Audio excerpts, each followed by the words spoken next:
Telangana cabinet భేటీ కొనసాగుతోంది. Kaleshwaram commission report, high court తీర్పుపై ప్రధానంగా చర్చిస్తున్నారు. కోర్టు లేవనెత్తిన సాంకేతిక అంశాలను ఎలా అధిగమించాలి అనే దానిపై చర్చించనుంది మంత్రి మండలి. కొత్త కమిషన్ను ఏర్పాటు చేయాలా లేదా సుప్రీంకోర్టుకు వెళ్లాలా అనే కోణంలో న్యాయ నిపుణుల సలహాలను కేబినెట్ తీసుకోనుంది. దీంతో మరికొన్ని కీలక అంశాలపై కూడా చర్చించనుంది కేబినెట్. గవర్నర్ కోట, ఎమ్మెల్సీల నియామకంపై చర్చించనున్నారు. ఇందిరమ్మ కుటుంబ బీమా విధి విధానాలను ఈ మీటింగ్లోనే ఖరారు చేయనున్నారు. అలాగే మెట్రో టేకోవర్, ఆర్టీసీ సమ్మెపై కేబినెట్ లో చర్చించే అవకాశం ఉంది. జెడ్పీటీసీ, ఎంపీటీసీ, జీహెచ్ఎంసీ ఎన్నికలపై కూడా మంత్రివర్గంలో చర్చించనున్నారు. ఉద్యోగుల సమస్యలు, యాసంగి ధాన్యం కొనుగోళ్ల అంశాలపై ప్రభుత్వం పలు కీలక నిర్ణయాలు తీసుకోనుంది.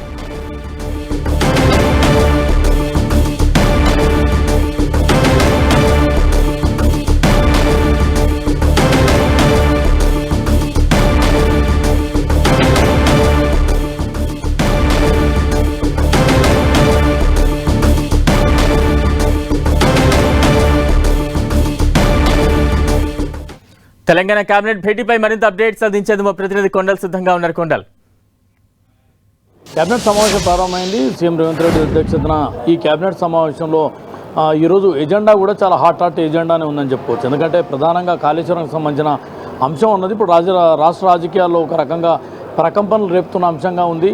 కాళేశ్వరం కమిషన్ రిపోర్టు ఆధారంగా ఎలాంటి చర్యలు తీసుకోరాదని హైకోర్టు ఇచ్చిన తీర్పు అన్నది, దానిపైన ప్రభుత్వం ఇప్పుడు కౌంటర్కు ఏ విధంగా ముందుకెళ్లాలని దానిపైన ప్రధానమైన ఆలోచన ఈ కేబినెట్ సమావేశంలో చేయబోతున్నారు.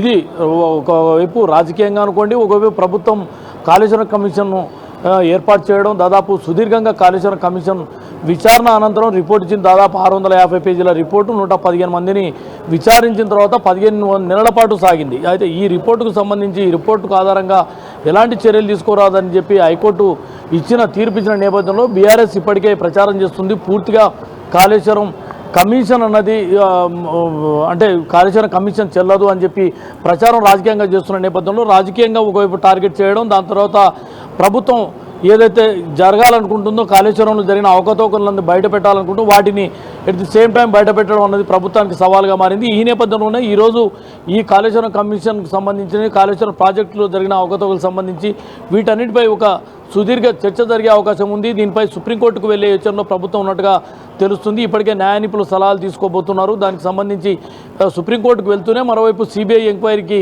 ఒత్తిడి చేయడం అన్న వ్యూహంతో ముందుకెళ్లే అవకాశం అయితే స్పష్టంగా కనిపిస్తుంది. దీనికి ఈ కేబినెట్ సమావేశంలో ఒక క్లారిటీ రాబోతుంది. ఇక మెట్రో టేక్ ఓవర్కి సంబంధించిన అంశం ఈ నెలాఖరికల్లా మెట్రో టేక్ ఓవర్ చేయాలి కాబట్టి దీనికి సంబంధించి కూడా ఈరోజు ఈ కేబినెట్లో కీలక నిర్ణయం తీసుకోబోతున్నారు. మెట్రో టేక్ ఓవర్కి సంబంధించి సంబంధిత ఎల్ఎన్టీ కంపెనీకి ఇవ్వాల్సిన డబ్బులే అనుకోండి, అవన్నీ కూడా చెల్లించేందుకు లోన్స్కు సంబంధించి కేబినెట్ ఒక అప్రూవల్ ఇచ్చే అవకాశం ఉంటుంది.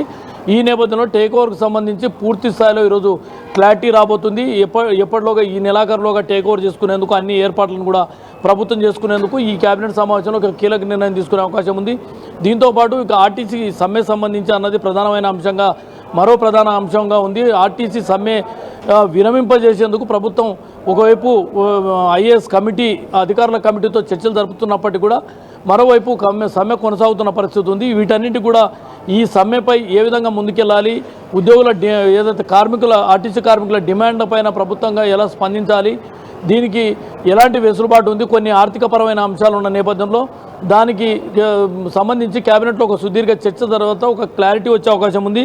దీనికి సంబంధించి ఒక నిర్ణయం తీసుకునే అవకాశం ఉంది. ఇక ఈ కేబినెట్ సమావేశంలో రాజకీయంగా జెడ్పీటీసీ, ఎంపీటీసీ అదేవిధంగా జీహెచ్ఎంసీ ఎన్నికలకు సంబంధించిన అంశంపై కూడా చర్చకు వచ్చే అవకాశం ఉన్నట్టుగా తెలుస్తుంది. ఎందుకంటే ఫిబ్రవరి 11తోనే జీహెచ్ఎంసీకి ఎన్నికల గడువు ముగిసిపోయిన పరిస్థితి ఉంది. దాని తర్వాత 3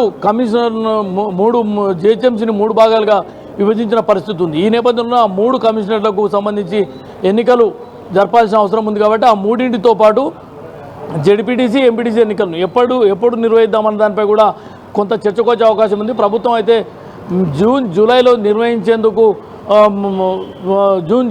నిర్వహిస్తారన్న ఒక ప్రచారం చర్చ అయితే సాగుతుంది. అయితే మే చివరాఖరులో నుంచి స్టార్ట్ చేయాలా ఎన్నికలకు సంబంధించిన ప్రక్రియ అన్నది కూడా ఒక ఆలోచన చేస్తున్నట్టుగా తెలుస్తుంది. ఏదేమైనప్పుడు కూడా ఈ మేలో ఎలక్షన్లకు వెళ్ళాలన్నా లేదంటే జూలైకి ఎలక్షన్లకు వెళ్ళాలన్న దానిపై కూడా ఈరోజు జరిగే కేబినెట్ సమావేశంలో కొంత క్లారిటీ వచ్చే అవకాశం ఉంది. ఇక మరో ప్రధానమైన అంశంగా గవర్నర్ కోటకు సంబంధించిన ఎమ్మెల్సీల వ్యవహారం ఉంది. గవర్నర్ దగ్గర ఇప్పటికీ పెండింగ్లో ఉంది. దీంతో పాటు కోదండరాం విషయానికి వస్తే కొంత ఎలాంటి అబ్జెక్షన్ లేకపోవచ్చు. అదే అజరుద్దీన్ విషయంలో కొంత పీఠముడిగా ఉన్న పరిస్థితి ఉంది. ఎందుకంటే అజరుద్దీన్కి సంబంధించి గవర్నర్ నుంచి అప్రూవల్ వస్తుందా లేదన్న ఒక డైలమాలో అయితే ఇప్పటికీ ప్రభుత్వం కొనసాగుతున్న పరిస్థితి ఉంది. ఒకవేళ గవర్నర్ నుంచి అప్రూవల్ రాకపోతే ఏం చేయాలి, ఎలా ముందుకెళ్లాలన్నదానిపై కూడా ఈరోజు క్యాబినెట్లో ఒక కీలక నిర్ణయం ఆలోచన చేసే అవకాశం అయితే ఉంది. Balram. Right, thank you Kondal.